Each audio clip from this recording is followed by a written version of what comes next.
मुझे नीचे बैठा दिया गया। क्या हुआ? अब तुम फोन नहीं करती हो? सारे डाउट क्लियर हो गए क्या? भड़वे मोबाइल तो रिचार्ज करा ले, मैं तो फोन कर ही रही हूँ। काजल, ऐसे कोई बात करता है? मोहन, क्या डिस्कशन चल रही है तुम दोनों में?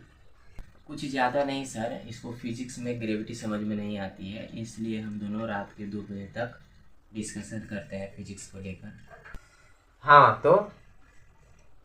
सर, अब डिस्कशन नहीं होता है। क्यों? क्योंकि सर सिम वालों ने रिचार्ज का दाम इतना ही बढ़ा दिया है कि मुझे समझ में नहीं आ रहा है, फीडू की रिचार्ज कराओ, इसलिए मैंने रिचार्ज कराना ही छोड़ दिया आपसे। हा हा हा हा, पढ़ने वाला बच्चा।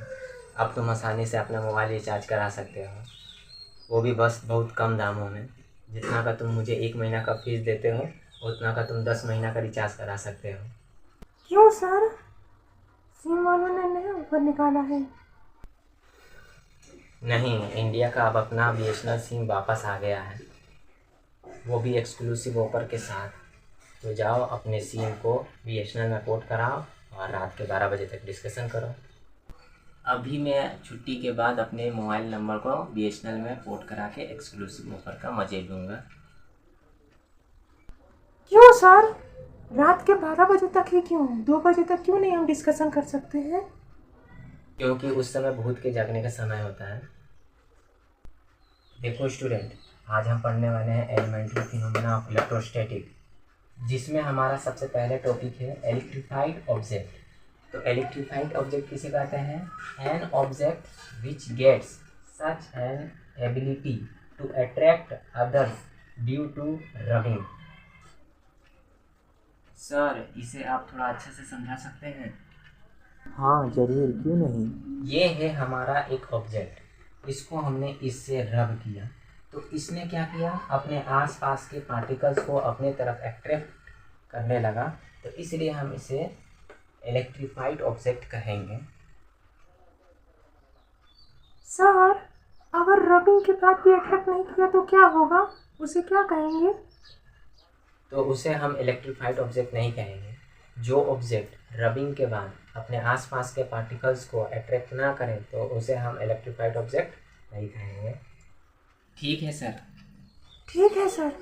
तो नेक्स्ट है हमारा electrification. The process of electrified object to attract the particles due to rubbing is called electrification. मतलब सर, इलेक्ट्रिफाइड ऑब्जेक्ट के रबिंग से जो दूसरा पार्टिकल उसके तरफ अट्रैक्ट होता है, इस प्रोसेस को इलेक्ट्रिफिकेशन कहते हैं। हाँ बिल्कुल सही। सर, इसका ड्राइंग। हाँ देखो, ये है हमारा एक इलेक्ट्रिफाइड ऑब्जेक्ट, इसको हमने इस दीवार से रब किया, तो इस इलेक्ट्रिफाइड ऑब्जेक्ट से कुछ इलेक्ट्रॉन इस दीवार पर चला गया, जिसके कारण इस इलेक्ट्रिफाइड ऑब्जेक्ट के पास बचा प्रोटॉन, और इस प्रोटॉन ने आसपास के पार्टिकल्स को अपनी ओर अट्रैक्ट करने लगा। ठीक है सर, समझ में आ गया। समझ में आ गया? तो बढ़ते हैं हम हमारा अगला नेक्स्ट टॉपिक में, जो है फ्रैक्शनल इलेक्ट्रिसिटी। सर, ये फ्रैक्शनल इलेक्ट्रिसिटी क्या होता है? बताता हूँ, सब बताता हूँ। The electricity produce by rubbing is called fractional electricity. Done sir. ठीक है सर। तो नेक्स्ट टॉपिक है हमारा स्टैटिकल इलेक्ट्रिसिटी। तो देखो, कहाँ सर?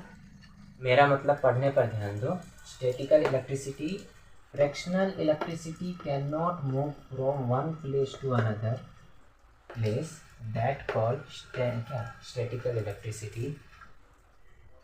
एस ई मतलब सर?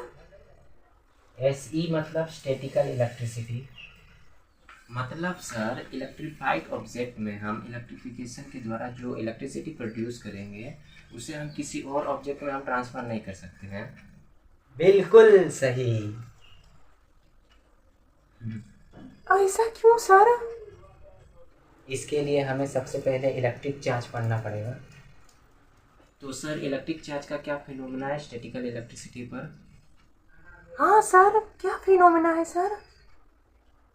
सब बताता हूँ, पहले देखो। Electric charge, electric force originates from a property of the particles known as electric charge. मतलब सर? मतलब कोई पार्टिकल में पॉजिटिव नेगेटिव चार्ज होगा ना, तो उसे हम इलेक्ट्रिक चार्ज बोलेंगे। Electric charge is a measurable physical quantity. Electric charge को हम क्या कर सकते हैं? मेजरेबल कर सकते हैं, एक फिजिकल क्वांटिटी है। ठीक है सर। तुम्हारे क्वेश्चन को होल्ड रखते हैं, सबसे पहले पढ़ते हैं प्रॉपर्टी ऑफ इलेक्ट्रिक चार्ज। ठीक, तो पहला number, electric charge is a scalar quantity. Electric charge क्या होता है? एक स्केलर क्वांटिटी होता है और इसका यूनिट सीजीएस सिस्टम में ESU या स्टेट कूलम या स्टेट सी होता है, और SI सिस्टम में इसका कूलम होता है। तो दिक्कत, CGS में ESU स्टेट कूलम होता है और SI में कूलम होता है, और 1 कूलम कितना सेट कूलम के बराबर होता है? तो 3 × 10⁹ याद रहेगा। और इसका डायमेंशन होता है IP। कोई problem? No sir. No sir. तो आगे बढ़े? Yes sir. Yes sir. ठीक, अब हम पढ़ेंगे टाइप ऑफ इलेक्ट्रिक चार्ज। तो इलेक्ट्रिक चार्ज 2 प्रकार के होते हैं, 2 टाइप्स। एक होता है पॉजिटिव चार्ज, पॉजिटिव, एक होता है नेगेटिव चार्ज, नेगेटिव। इसका एक का साइन है पॉजिटिव, एक का साइन है नेगेटिव। ध्यान से देखेंगे तो पॉजिटिव चार्ज एक दूसरे को रिपेल करेंगे, मतलब धक्का देंगे, और नेगेटिव चार्ज एक दूसरे को रिपेल करेंगे। लेकिन जब हम अपोजिट चार्ज रख देंगे, पॉजिटिव और नेगेटिव, तो ये एक दूसरे को अट्रैक्ट करेंगे, पास की ओर लाएंगे, और नेगेटिव पॉजिटिव रख देंगे तो ये एक दूसरे को क्या कभी अपने पास खींचेंगे। तो problem? No sir. No sir. इसके बाद हम पढ़ेंगे एटम। एटम होता है ऐसा, बीच में होता है न्यूक्लियस, न्यूक्लियस में प्रोटॉन और न्यूट्रॉन होता है, और चारों तरफ इलेक्ट्रॉन क्या हो रहा था? राउंड कर रहा होता है। ये हाइड्रोजन का स्ट्रक्चर है, जिसमें बीच में क्या है? प्रोटॉन है, इसको न्यूक्लियस बोलते हैं, और इसके चारों तरफ इलेक्ट्रॉन क्या कर रहा है? चक्कर लगा रहा है। और यहाँ पर ही न्यूट्रॉन की संख्या 0 है, और यहाँ पर ही देखेंगे तो 2 न्यूट्रॉन है और 2 प्रोटॉन है। ये न्यूक्लियस है, दोनों न्यूट्रॉन और प्रोटॉन को मिलने से न्यूक्लियस बना, और चारों तरफ क्या है? इलेक्ट्रॉन है। के गो? 2 गो है। ये किसका स्ट्रक्चर? हीलियम एटम का स्ट्रक्चर है। ये हाइड्रोजन, ये हीलियम। प्लस को प्रोटॉन बोलते हैं, और इसको न्यूट्रॉन बोलते हैं, इसको इलेक्ट्रॉन बोलते हैं। कोई दिक्कत नहीं। मास ऑफ इलेक्ट्रॉन का बात किया जाए तो 9 × 10⁻³ kg होता है, और चार्ज ऑफ इलेक्ट्रॉन का बात किया जाए तो कितना होता है? 1.6 × 10⁻91 कूलम होता है। कूलम, नॉट स्टेट कूलम, ये SI नहीं बता रहा है। और ये जो चार्ज है, charge of electron, smallest possible charge in nature में अगर हम कहीं भी देखेंगे कि सबसे छोटा चार्ज मिलता है, तो वो कितना मिलेगा? इतना मिलेगा। इससे ना कम मिलेगा, इससे ना थोड़ा ज़्यादा मिलेगा, बल्कि इससे अब दुगना मिलेगा। इससे दुगना, तिगुना, चौगुना मिलेगा, लेकिन इससे ना थोड़ा ज़्यादा मिलेगा ना कम मिलेगा। यही तुम्हारा क्या है? पॉसिबल है। इससे मिलेगा तो दुगना तिगुना मिलेगा, याद रखना। ये smallest possible charge in nature है। कोई दिक्कत? Yes sir. हाँ बोलो। सर मेरा पेन का आखिरी घड़ी चल रहा है, कृपया करके एक कलम दिला दीजिए। क्वेश्चन में कोई दिक्कत? No sir. तो आगे बढ़ो।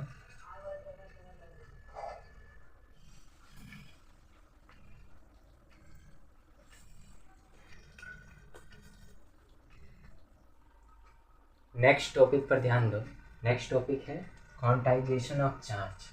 मतलब the charge carried by a body, एक बॉडी है जिसने चार्ज अपने अंदर लिया है, is always an integer multiple of the smallest unit of charge. उसके अंदर क्या होगा? स्मॉलेस्ट चार्ज का इंटीजर मल्टीपल होगा, मतलब नंबर में उसका काउंटिंग होगा। ठीक, इसका फॉर्मूला आता है Q = ±NE। ठीक, प्लस मतलब पॉजिटिव चार्ज और माइनस मतलब नेगेटिव चार्ज।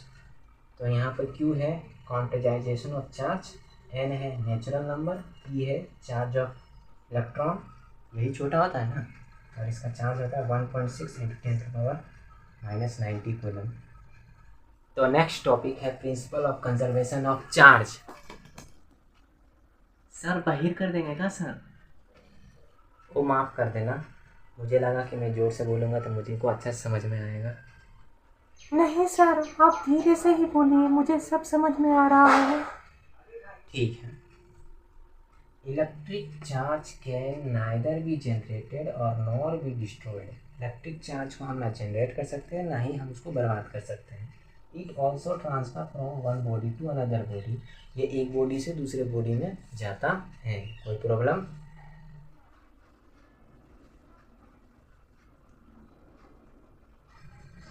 सर फील हो रहा है सर कुछ। सर मेरे रोंगटे खड़े हो रहे हैं सर। लाइन चला गया सर। लाइन चली गई।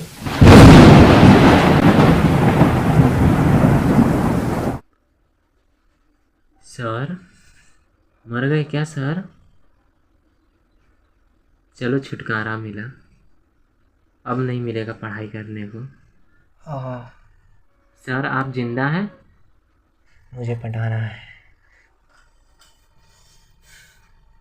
Conductor, materials through which charge can move easily, जो मटेरियल चार्ज को इजीली रूप से क्या कर सके, भेज सके। जैसे silver, copper, aluminium, earth, human body, हम लोगों का शरीर, गैस, कार्बन, ग्रेफाइट जो पेंसिल में लगा रहता है, mercury, acid, alkali and aqueous solution of salt, नमक का जो घोरा होता है उससे। No materials is a perfect conductor, कोई भी मटेरियल परफेक्ट कंडक्टर नहीं होता है। क्लियर हुआ? यस सर, समझ में आ गया। कुछ मिसिंग है क्या? ना सर, सब तो ठीक है। कुछ तो मिसिंग तो नहीं है? नहीं, कुछ तो मिसिंग है। मेरा दिल बड़ा घबरा रहा है। क्या मिसिंग हो सकता है? लगता है बिजली गिरने के पहले जो था, बिजली गिरने के बाद वो अभी हमारे पास नहीं है। कुछ नहीं गायब हुआ है, सब ठीक ठाक है। तो नेक्स्ट टॉपिक है insulator. Materials through which charge can not move, जिस मटेरियल से चार्ज एकदम पास ना हो, जैसे dry ice, glass, rubber, silk, ये सब जो है इंसुलेटर है। ठीक, no material can be said to be a perfect insulator, अभी तक परफेक्ट इंसुलेटर की तरह किसी ने भी बिहेव नहीं किया। सर कुछ तो पक्का मिसिंग है। वही तो, कुछ तो बहुत देर से मिसिंग है, लेकिन क्या मिसिंग है यही तो पता नहीं चल रहा है हमें। क्या मिसिंग है? कौन हो सकता है? काजल। सर इसी के ऊपर तो बिजली गिरा था। मैं तो भूल ही गया था, मेरा तो पूरा ध्यान ही नहीं गया। बाकी का मैं कल पढ़ा दूंगा, आज छुट्टी।